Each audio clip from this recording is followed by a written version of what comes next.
റമദാൻ കഴിഞ്ഞാൽ ഏറ്റവും നോമ്പിന് പുണ്യമുള്ള മാസമാണ് മുഹറം. ഇനിയോ മുഹറം മാസത്തിലെ 10 ദിവസം, ആ 10 ദിവസവും നോമ്പെടുക്കൽ പ്രത്യേകം സുന്നത്താണ്. വൽ ഫജ്രി വലയാലിൻ അശ്ർ എന്ന ആയത്തിന് അത് ദുൽഹജ്ജിലെ 10 എന്ന് തഫ്സീറുള്ളതുപോലെ അത് മുഹറത്തിലെ ആദ്യത്തെ 10 എന്നും തഫ്സീറുണ്ട്.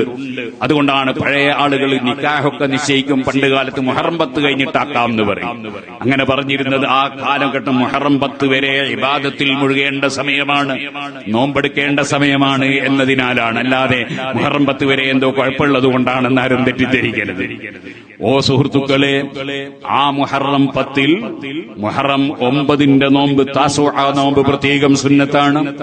താസുഅ ആശുറ എന്ന് പറയുന്ന മുഹറം 10 നോമ്പ് വളരെ പുണ്യമുള്ളതാണ്. മുഹറം 11 നോമ്പും പ്രത്യേകം സുന്നത്തുള്ളതാണ്. മുഹറം 9 നോമ്പ് എടുക്കാത്തവർക്ക് 11 നോമ്പ് കൂടുതൽ പുണ്യമുണ്ട്. എന്നാൽ ഇൻസാമഹു, ആ മുഹറം 9 നോമ്പ് എടുത്താൽ തന്നെയും 11 നോമ്പ് പ്രത്യേകം സുന്നത്തുണ്ടെന്ന് ഫത്ഹുൽ മുഈനിൽ കാണാം. അപ്പൊ മുഹറം 9, 10, 11 3 ദിവസവും പ്രത്യേകം നോമ്പെടുക്കൽ സുന്നത്തുള്ള ദിനങ്ങളാണ്.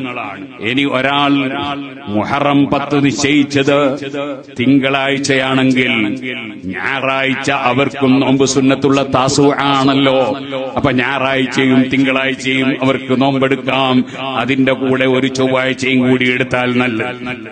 ഇനിയോ ഒരാൾക്ക് ആശൂറ പറഞ്ഞത്, അവരെ ഖാദി പറഞ്ഞത് അത് ഞായറാഴ്ചയാണെങ്കിൽ അവരെ സംബന്ധിച്ചിടത്തോളം അവർക്ക് താസുഅ നോമ്പ് ശനിയാഴ്ച എടുക്കാം.